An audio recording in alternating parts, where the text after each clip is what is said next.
They laughed at his mom. Then her 9-year-old dropped a truth bomb. You know, life in Heartwood Creek was never exactly a walk in the park for Anna and her son Elijah, but it was their park, if that makes any sense. Anna, bless her heart, always smelled faintly of antiseptic and hope, a potent mix when you're a nursing assistant working double shifts at the community clinic just to keep food on the table and Elijah in his worn-out sneakers. They lived in this cozy little bungalow, the kind with a porch swing that creaked just right on a summer evening. Nothing fancy, but it was home, filled with the quiet hum of Elijah poring over books. He was always like that, even at 9 years old, glasses perched on his nose, lost in stories that were way beyond his years. Anna always thought it was just him being a bright kid, a little academic curiosity. Little did she know he was preparing for a battle none of them saw coming. Then, one Tuesday, the bomb dropped. A formal letter, stiff and imposing, arrived in the mail. From a lawyer, no less. Anna's face went pale as she read it. Child custody. And the petitioner? None other than Caleb Blackwood. Caleb Blackwood. The name alone felt heavy, like granite. He was this big-shot real estate mogul from the city, all sharp suits and even sharper elbows. Elijah's biological father, though father felt like a generous term for a man who'd shown up in Elijah's life exactly 4 times in 9 years. 4 times! Always with some ridiculously expensive gift that felt more like a bribe than a present, and a string of empty promises that faded faster than cheap cologne. Anna had always tried to keep things civil, never bad-mouthing him, just focusing on raising Elijah right, instilling values that money couldn't buy. But now, suddenly, Caleb wanted full custody. "It's about his welfare, Anna," his slick lawyer, Mr. Sterling, drawled over the phone, his voice dripping with condescension. "Mr. Blackwood simply believes he can provide the educational and social opportunities a gifted child like Elijah deserves." As if living in Heartwood Creek, learning from Miss Linda, their amazing librarian, and having a mom who loved him fiercely wasn't enough. It felt like a slap in the face, a public shaming. They were basically saying Anna, with all her hard work and sacrifices, wasn't good enough. That their little bungalow filled with laughter and books wasn't good enough. It stung deep down. You could feel the unspoken judgment, the kind that whispers, "You're poor, you're nobody, and you certainly can't give this boy what a man of Caleb's standing can." What they didn't know, what none of them could possibly grasp, was that Elijah wasn't just a smart kid. He was listening. Always listening. And he had a quiet fire burning inside him that you only saw when he adjusted his glasses, a certain glint in his eye. Anna remembered him asking her, "Mom, what does custody mean? And what's a trust fund?" She had just sighed, trying to explain it in simple terms, not realizing he wasn't just curious. He was connecting dots. The dots to a secret, a legacy from a grandmother he'd never known. Eleanor Blackwood, a trust fund, a substantial one. And the way Caleb was suddenly pushing for custody after years of neglect, it just felt off. Like there was more to this story than met the eye, something hidden, something unbelievable that nobody in that courtroom, especially not Caleb and his high-priced lawyers, could even begin to imagine. That's when the quiet storm began brewing in Heartwood Creek. The first court hearing was a blur for Anna, a whirlwind of legal jargon and Mr. Sterling's smarmy smiles. But it was etched in my mind, too, the way Caleb just sat there, looking at Anna and Elijah like they were inconveniences, like they were just a glitch in his perfect high-roller life. I mean, he didn't even try to hide his disdain. And then Elijah, bless his heart, spoke up. Just 9 years old, skinny as a rail, glasses practically sliding off his nose. But his voice, it cut through that stuffy courtroom air like a hot knife through butter. "Your Honor," he said, calm as you please, "according to Article 12 of the Convention on the Rights of the Child, ratified by the United States, I have the right to express my opinion on matters that directly affect me." I swear, you could have heard a pin drop. Caleb almost choked on his coffee, and Mr. Sterling's face was a picture, a perfect blend of shock and annoyance. They thought it was cute, maybe, a little kid trying to play grown-up. But Elijah, he wasn't playing, not one bit. After that initial shock, the weeks that followed were a quiet storm in our little bungalow. Anna was a nervous wreck, trying to juggle work, the mounting legal bills she couldn't afford, and the gnawing fear of losing her son. Caleb's lawyers kept sending these fancy letters, all about Caleb's superior resources and how he could provide Elijah with a proper education and social opportunities. It felt like they were rubbing salt in the wound, like they were saying Anna's love and hard work just weren't enough. It was infuriating.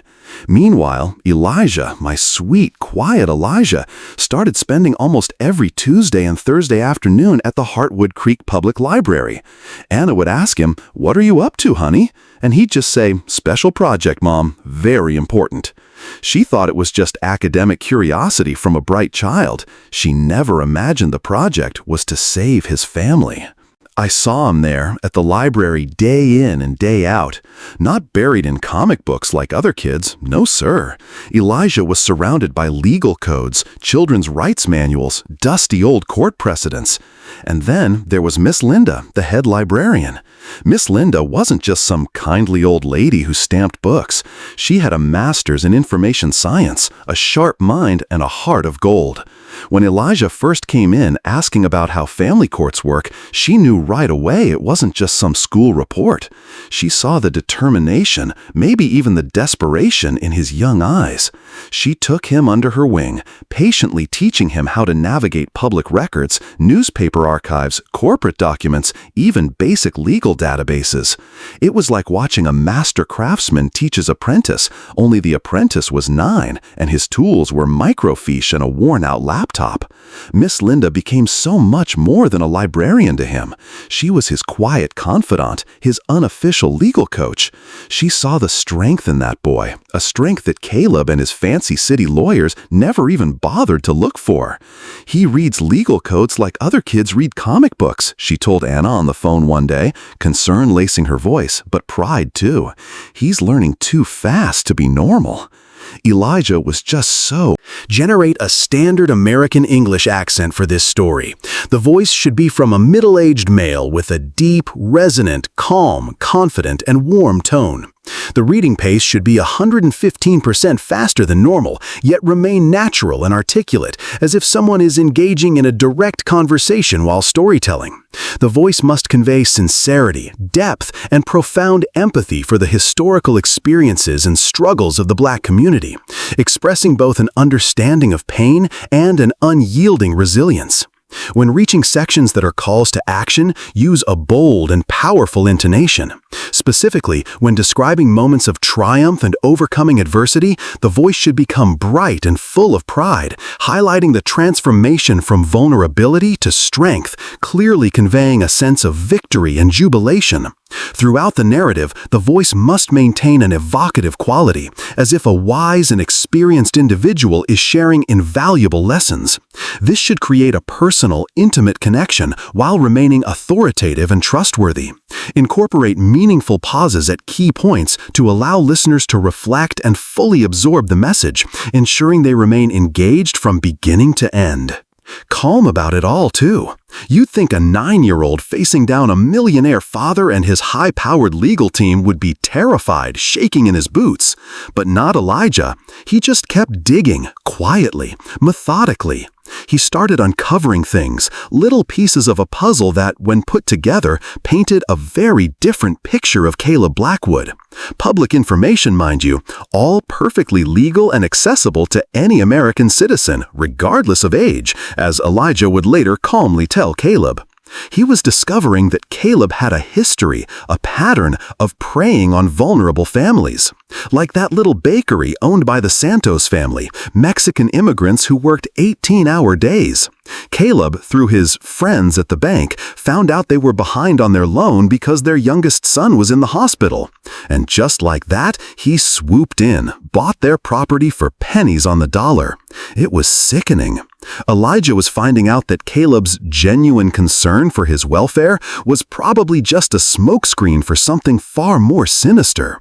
He was building his case, one careful fact at a time, completely unbeknownst to the arrogant man who thought he could just buy his way into a family. Anna was still mostly in the dark, just seeing her son's quiet dedication, wondering what special project could possibly be this important. The real bombshell, though, the one about that trust fund from his grandmother, was still safely tucked away, a secret waiting for the perfect moment to detonate. And Elijah, with his calm demeanor and tireless research, was getting ready to light the fuse. The day of the big hearing felt like the air itself was thick with anticipation, you know? Anna was practically vibrating with nerves, clutching Elijah's hand, whispering reassurances. Caleb and Mr. Sterling, on the other hand, walked in like they owned the place, all smug smiles and expensive suits, probably thinking this was just a formality. The judge, bless him, looked tired, like he'd seen 1,000 custody battles just like this one. He probably thought Elijah was just a cute kid making a show. Boy, was he ever wrong. When it was Elijah's turn to speak, and believe me, it took some doing to convince the judge to even let a 9-year-old present his evidence, a hush fell over the courtroom. Elijah, calm as a cucumber, adjusted his glasses, just like he always did when he was thinking hard. He pulled out his worn school notebook, the one he'd been scribbling in for weeks, and started. And let me tell you, it was like watching a masterclass in quiet devastation. He didn't raise his voice, didn't show an ounce of fear. He just started laying out the facts, one by brutal one. First, he talked about Caleb's company, Blackwood Industries, and its history of, well, let's just call them predatory practices. He had copies of 17 lawsuits dating back 5 years, showing how Caleb bought up properties from financially distressed families for a fraction of their worth. Using insider information, too, from his contacts at local banks, the kind of shady stuff that makes your stomach churn. He even brought up the Santos family, the Mexican immigrants who ran that little bakery down on Elm Street. How Caleb found out they were 3 months behind on their loan, thanks to his friend at the bank, because their youngest son was in the hospital, and then swooped in for the kill. Caleb's face, I swear, went from a smug pink to a ghastly white. He muttered something about it having nothing to do with the case, but Elijah just cut him off, cool as ice. It has. Generate a standard American English accent voice for this story. The voice should be from a middle-aged male with a deep, resonant, calm, confident, and warm tone. The reading pace should be 115% faster than normal, yet remain natural and articulate, as if someone is engaging in a direct conversation while storytelling. The voice must convey sincerity, depth, and profound empathy for the historical experiences and struggles of the Black community, expressing both an understanding of pain and an unyielding resilience. When reaching sections that are calls to action, use a bold and powerful intonation. Specifically, when describing moments of triumphs and overcoming adversity, the voice should become bright and full of pride, highlighting the transformation from vulnerability to strength, clearly conveying a sense of victory and jubilation. Throughout the narrative, the voice must maintain an evocative quality, as if a wise and experienced individual is sharing invaluable lessons. This should create a personal, intimate connection while remaining authoritative and trustworthy. Incorporate meaningful pauses at key points to allow listeners to reflect and fully absorb the message, ensuring they remain engaged from beginning to end. Everything to do with it, sir, because it shows a pattern of behavior. A man who preys on vulnerable families for financial gain, and now he's trying to prey on his own vulnerable family for the same reason. You could practically hear the air go out of Caleb's sails.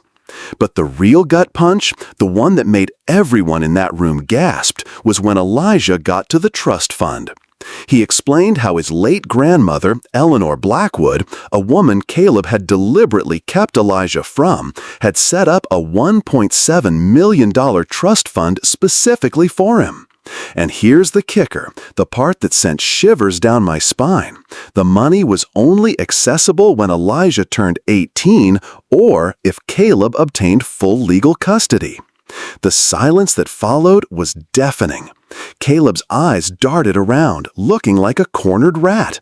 He knew Elijah had uncovered his entire scheme. The true motive for this sudden paternal instinct that conveniently appeared only after he'd lost a massive lawsuit and his third wife had filed for divorce, accusing him of hiding money. Then Elijah pulled out this tiny digital recorder from his backpack. Miss Linda taught me that documenting evidence is fundamental to any legal case, he said, and I swear Caleb Blackwood's jaw dropped. He looked like he'd seen a ghost. Elijah explained he'd recorded this during Caleb's last visit, 6 months ago, when Caleb thought Elijah was just doing homework in his room. The judge, a seasoned man who'd seen it all, looked genuinely intrigued now. He took the recorder, pressed play, and the unmistakable voice of Caleb Blackwood filled the room. "Listen," Caleb's voice boomed from the tiny device. "As soon as I get legal custody, the boy is going straight to Riverside Military Academy. It's a strict boarding school in Colorado. They know how to handle troubled children. He'll stay there until he's 18, and I'll have full access to the inheritance funds for educational expenses." Anna gasped, tears streaming down her face. She'd had no idea. And then, the next part of the recording. "The problem isn't just the money," Caleb continued, his voice cold and calculating. "It's that the boy is too smart for his own good. He asks questions, observes everything. It would be best to keep him out of the picture until he's 18 and I can sort out the financial situation. Kids like him, well, we don't want him getting any ideas above his station." Caleb finally snapped.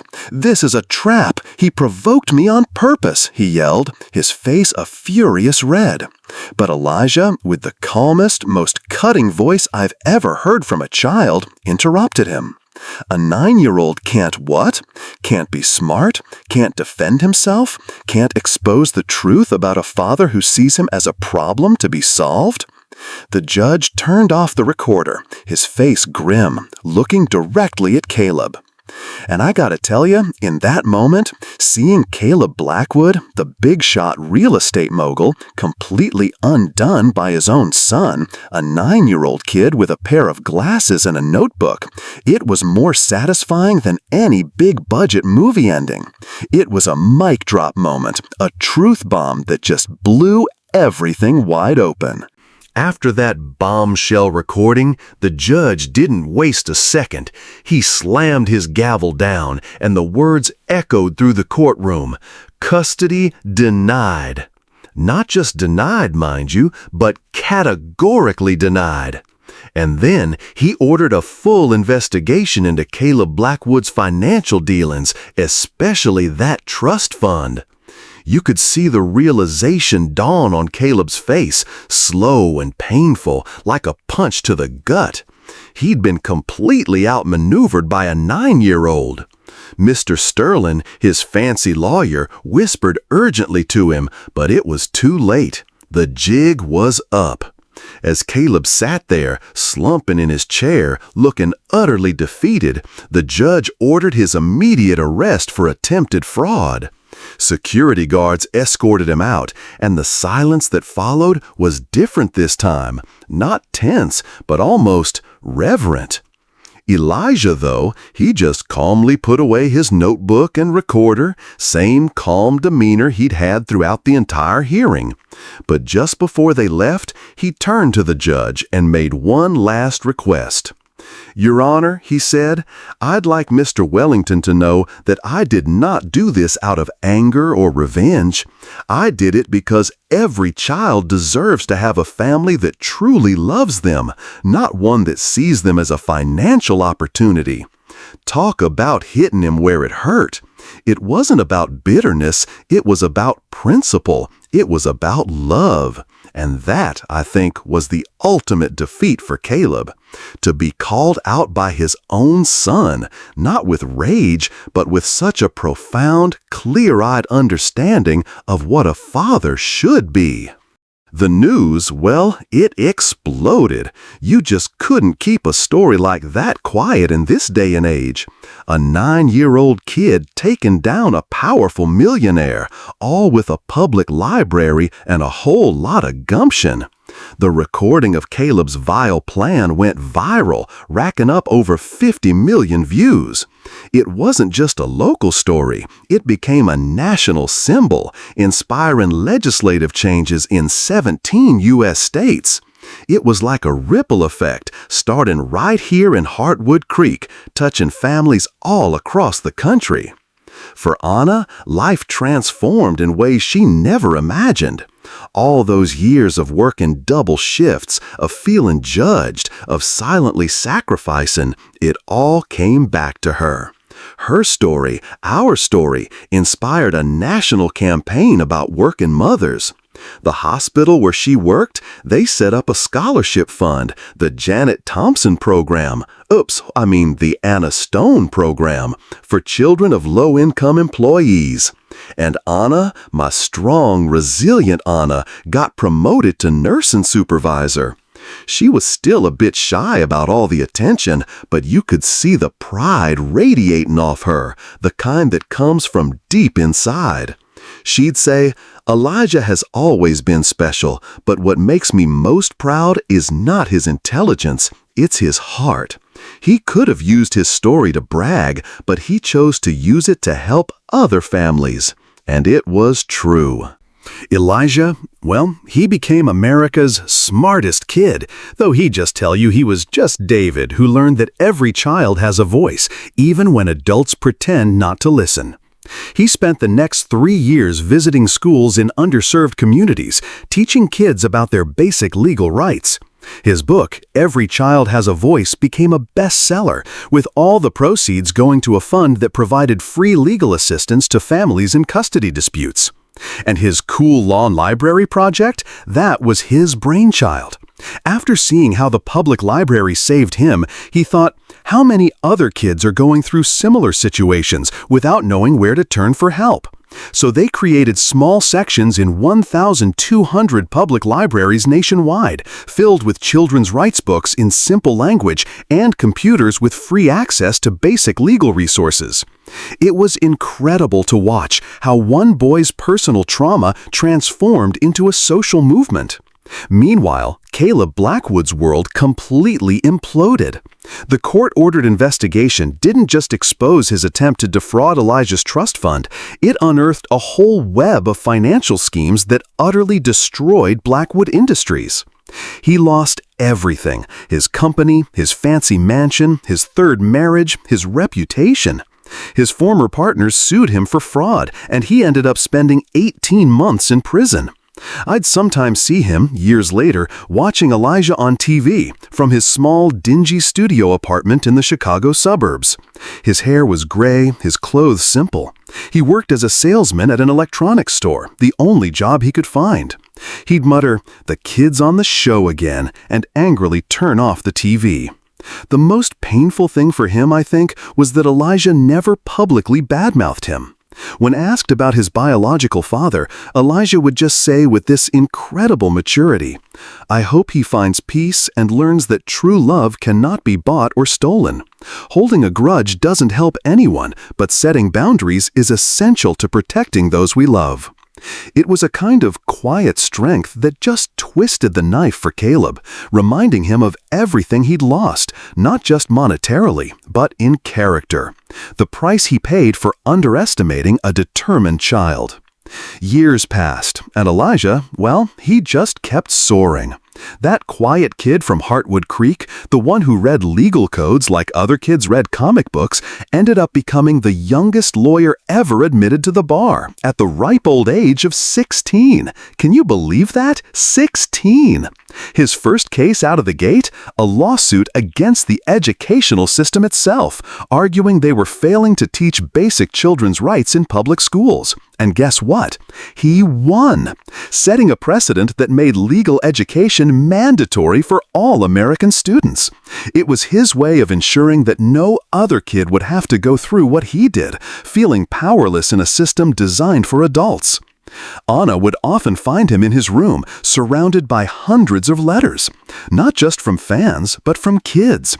Kids who'd used his Every Child Has a Voice book or the Cool Law Library project to fight their own battles. Like Sophia Martinez, a 10-year-old girl from Los Angeles who used the library project to help her immigrant grandmother avoid an unfair eviction. Her letter ended with, "Thank you for teaching me that every child has a voice. I used mine and saved my family." Anna would look at him, tears welling up, and ask, "How does it feel to know your courage has inspired so many people?"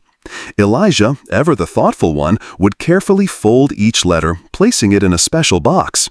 "Remember when you told me that sometimes the scariest things in life turn out to be the most important?" he'd say. And Anna would nod, remembering that conversation perfectly. "I think I understand now.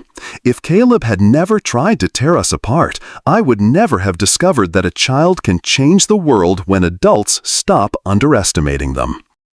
And then came the call that changed his life again, another twist in the tale. Harvard University, of all places, offering him a full scholarship to a special program in law and social justice, the first of its kind, created specifically for students who had demonstrated exceptional social leadership before the age of 16. Anna, beaming, asked, "Will you accept?" Elijah just smiled. "I accept, but on one condition," he said. "I want to use my education to create a legal system that protects all children, not just those who are lucky enough to be smart enough to protect themselves." That's Elijah for you, always thinking bigger than himself. Caleb Blackwood? Well, he never truly recovered. He lived a modest life, working jobs that barely paid his bills. His hair was mostly gray now, the sharp edges of his arrogance long dulled by prison time and public scorn. In his quiet moments, alone in his small apartment, he'd sometimes find himself thinking about the extraordinary son he had lost to his own greed. And in those rare, brutally honest moments, he'd recognize that Elijah had become exactly the kind of man he himself had never been able to be. A man of integrity, purpose, and genuine connection.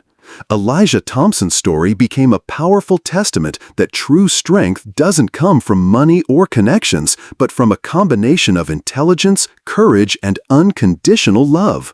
A 9-year-old boy had defeated a corrupt system using only a public library, unwavering determination, and the transformative power of truth. He learned that when you fight for what is right, the universe truly does conspire in your favor. Caleb Blackwood learned the hard way that underestimating a determined child can be the most expensive mistake of a lifetime. And millions of children around the world learned that their voices matter, that their rights are real, and that they are never too small to fight for justice. Elijah's greatest victory wasn't about destroying Caleb Blackwood. It was about building a legacy that would save thousands of families from the same injustices he had faced. It's a story that still echoes, a reminder that sometimes the most unlikely heroes are the ones the world insists on underestimating. And so, as the dust settles on Elijah's extraordinary journey, what's the real takeaway for us, for you and me? I think it boils down to this: never ever underestimate the quiet strength of an underdog. We live in a world that too often judges a book by its cover, doesn't it?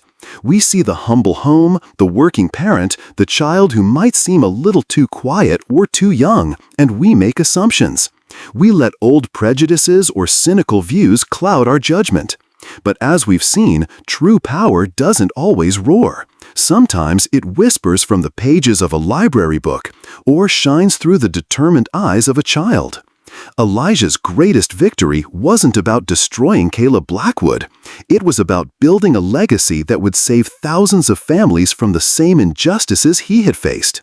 It's a story that still echoes, a reminder that sometimes the most unlikely heroes are the ones the world insists on underestimating. This story, Elijah's story, is a powerful reminder that silence can be toxic. When we stay quiet in the face of injustice, when we let others' negative assumptions or manipulative intentions go unchallenged, we inadvertently become part of the problem. It's about finding your voice, no matter how small you think it is, and standing firm in your truth. It's about recognizing that your worth isn't determined by your zip code, your bank account, or what anyone else thinks of you. It's inherent. And sometimes, the most profound lessons about integrity, about what it truly means to be a family, or simply to be a decent human being, come from the most unexpected places. It's a bitter pill to swallow for some, but a liberating truth for others. The truth, like cream, always rises to the top. So, what does this spark in your heart? Have you ever had to stand up to an unfair judgment, or witnessed someone, like Elijah, prove everyone wrong with quiet dignity? Share your thoughts in the comments below. I'd love to hear your reflections on this powerful tale, or perhaps your own stories of overcoming assumptions and finding your voice.